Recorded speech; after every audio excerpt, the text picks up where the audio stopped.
My parents chose to go on vacation instead of watching my kids during my cancer treatments. We've earned this, they said. I wish them a wonderful trip. When they returned, they found all of their belongings in storage. With the lock changed. The sentence burned in my mind like a brand, a stark reminder of the betrayal that had simmered for decades, but boiled over in that moment. I stood in the empty in-law suite, the air still carrying the faint scent of my mother's lavender perfume and my father's pipe tobacco, now mingled with the fresh coat of paint I'd applied myself. The walls were bare, the floor swept clean, and the silence was profound, a silence that echoed the emptiness they'd left in my life when I needed them most. My fingers traced the edge of the doorframe, rough under my touch, as I allowed myself a small, bitter smile. It was done. The lock on the storage unit was changed, the code known only to me, and their lives, packed into boxes, were as inaccessible as their compassion had been. My name is Emily Thompson, and at 42 years old, I was the woman who had always played by the rules of family loyalty, even when it cost me everything.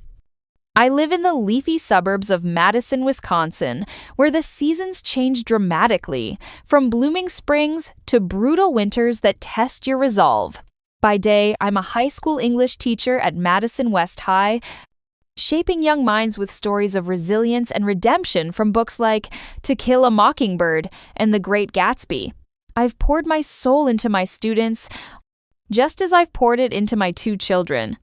Lily, my 10-year-old artist with a wild imagination and curls that bounce when she runs, and Jack, my 8-year-old adventurer who collects rocks and dreams of being an astronaut. Their father, Tom, my ex-husband, walked out 5 years ago for a younger woman in California, leaving me with the house, the kids, and a pile of broken promises. I didn't fight him. Life was too short for that kind of drama. Instead, I built a life for us, stable and loving, until fate threw me a curveball that shattered it all. It started with fatigue. Not the normal tiredness of a working mom, juggling lesson plans and soccer practices, but a bone-deep exhaustion that made getting out of bed feel like climbing a mountain. I noticed the bruises first.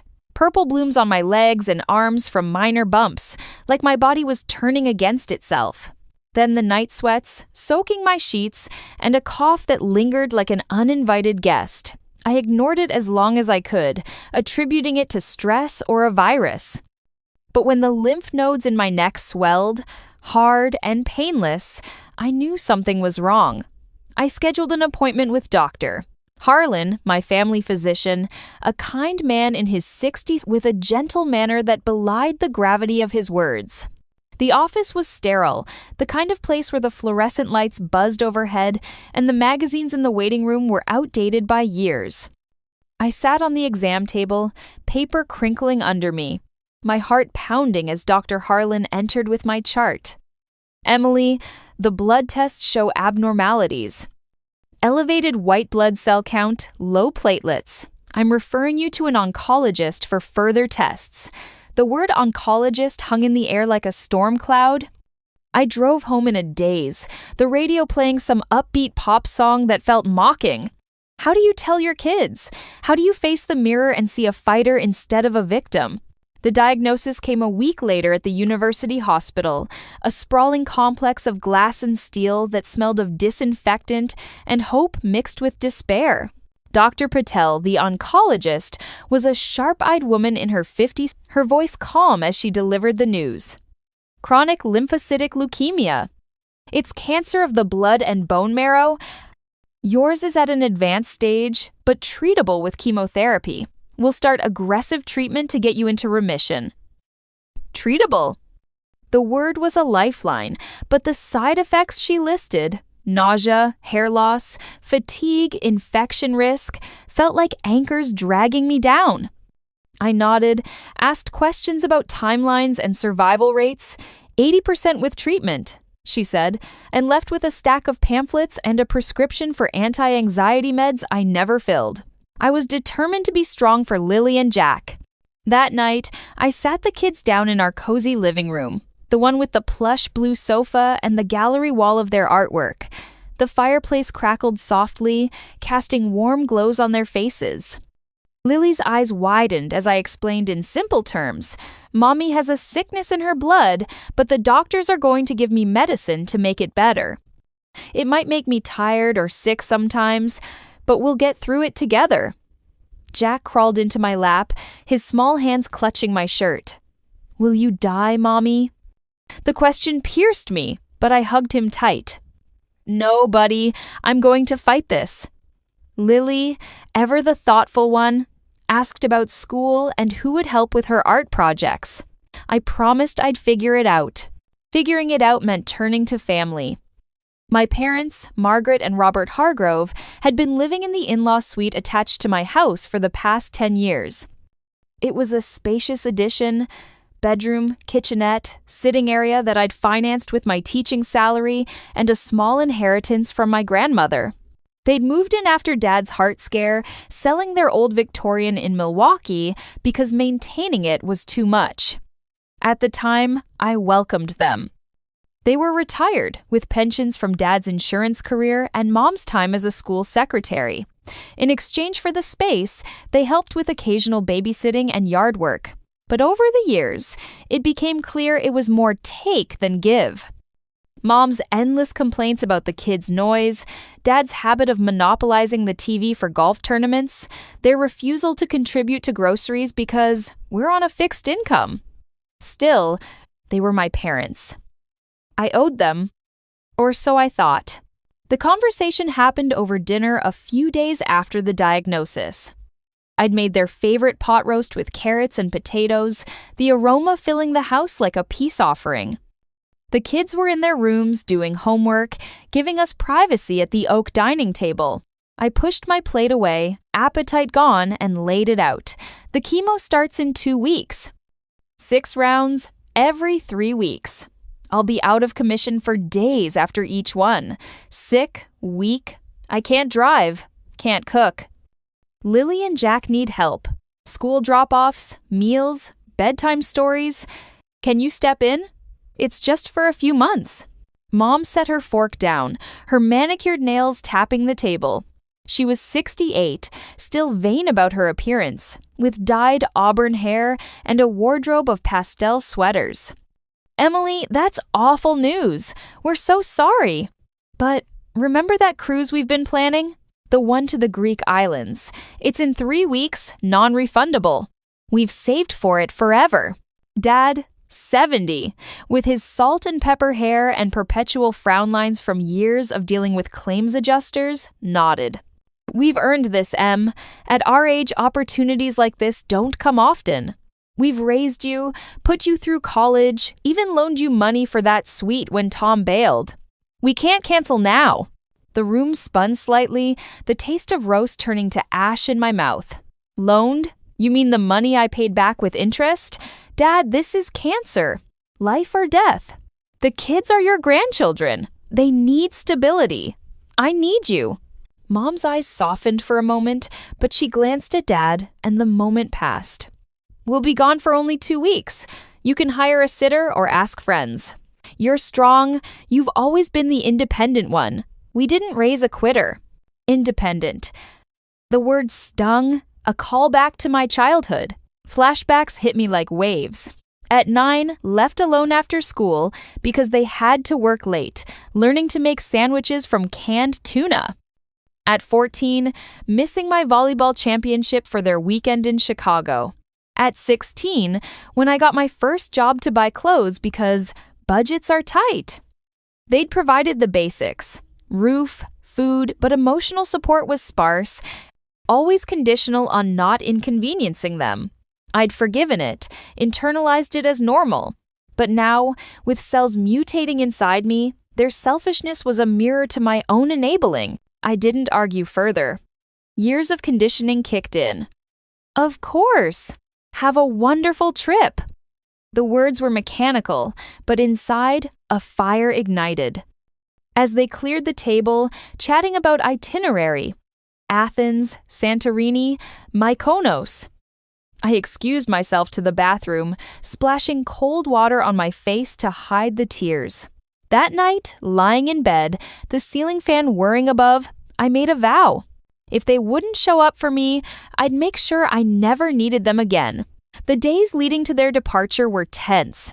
I stocked the freezer with easy meals, coordinated with Sarah, my neighbor, a 8-year-old graphic designer with a heart of gold who promised to help with pickups. Mr. Jenkins from school offered his daughter, 6-year-old Mia, for after-school care. It was a fragile net, but it would have to do. My parents were packed with excitement, their suitcases overflowing with swimsuits and guidebooks. The morning they left, I drove them to the airport. The car ride silent except for Dad's comments on traffic. At the drop-off curb, Mom hugged me loosely. "Take care, dear. We'll send postcards." Dad patted my shoulder. "Chin up. You'll beat this."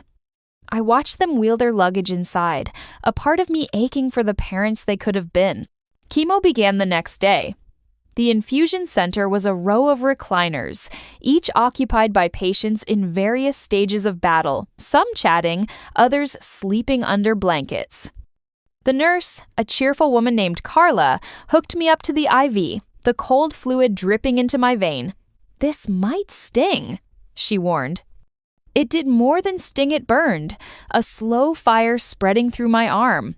Hours later, at home, the nausea hit like a wave, sending me to the bathroom floor, retching until nothing was left. Lily found me there, her small face pale. "Mommy?" She brought a wet cloth, wiping my forehead with care beyond her years. Jack drew me pictures of superheroes fighting bad cells. Their innocence broke me, but it also fueled me. The first round was the worst. I lost 10 pounds, my hair coming out in clumps during showers, the drain clogged with strands of what used to be my identity. Work granted me medical leave, but the pay was reduced, bills piling up. Sarah came over with casseroles, her own toddler in tow, sharing stories of her divorce to make me laugh. "We're in this together," she said, hugging me. Mia, the babysitter, became a lifeline, helping with homework and even reading bedtime stories in funny voices. But nights were lonely, the empty suite a ghost. I'd wander in there on better days, staring at their left-behind items, the figurines on shelves, golf clubs in the closet, boxes of old documents in the corner, symbols of their entitlement. By the second round, anger turned to action. I researched storage units online, the computer's blue light harsh on my tired eyes. I chose one 10 miles away, secure and climate-controlled. Cost? $150 a month. I could afford it by cutting back on non-essentials. Then, the movers. I found a local company via a quick search, scheduling them for the day after my parents' ship sailed. "Everything from this suite," I told the burly foreman when they arrived. "Box it carefully, label it." They worked efficiently, the sound of tape ripping and boxes stacking filling the house. Lily watched curiously. "Why are we packing Grandma and Grandpa's stuff?" I knelt to her level. "Because sometimes families need space to grow." She nodded, wise beyond years. The storage unit was a concrete cave, the door rolling up with a metallic groan. I supervised as the movers unloaded, stacking boxes neatly, porcelain figurines in one corner, clothes in another, photo albums on a shelf. I paid them, then changed the lock code to 0420, my birthday, a date they'd forgotten more than once. The key? Mailed to my lawyer's office for safekeeping. Back home, I painted the suite a soft yellow, the color of new beginnings, the smell of fresh paint masking the past. They returned on a rainy afternoon, their flight delayed, moods soured. I heard the taxi pull up, rain pattering on the roof like applause. The kids and I waited in the living room, a puzzle spread on the coffee table. Mom burst in first, shaking her umbrella. What a trip! The islands were divine. Dad followed, lugging bags. They froze when they saw the suite door open, the space transformed. Beanbags, art supplies, a kid-sized table. "Where's our things?" Mom's voice was sharp, panic creeping in. Dad pushed past, flipping the light switch. "The trophies? My clubs?" Emily, what happened? I stood, crossing my arms, the scarf on my head a badge of survival. I moved them to storage while you were gone. The unit's address is here. I handed a note. It's paid for a year. After that, it's on you. Mom's face crumpled. This is a joke, right? We were only away for 2 weeks. No joke. I said, voice even. You chose your vacation over helping your daughter through cancer. Over your grandkids. So I chose to reclaim my space.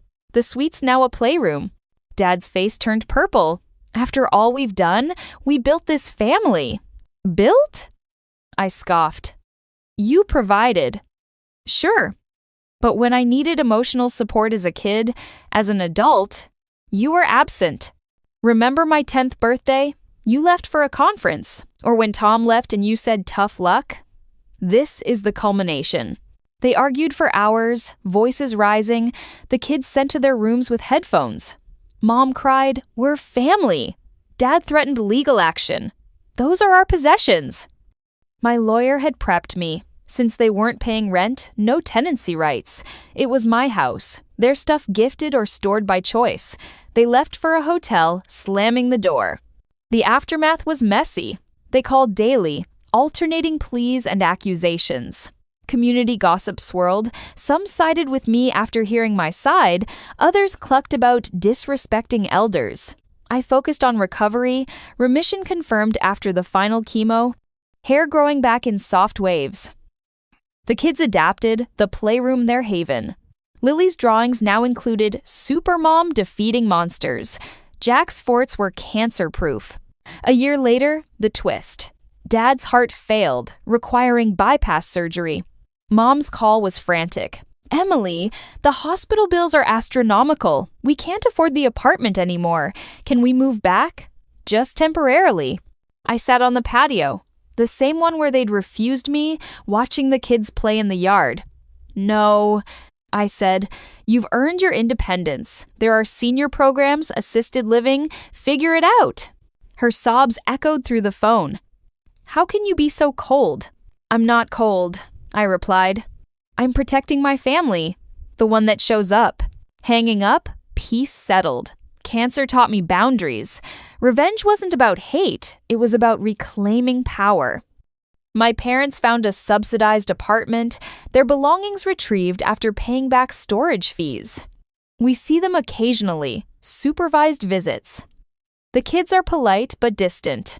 As for me, I'm thriving, back at teaching, starting a support group for single parents with illness. Life's too short for toxic ties. I chose freedom, and it's the best decision I ever made.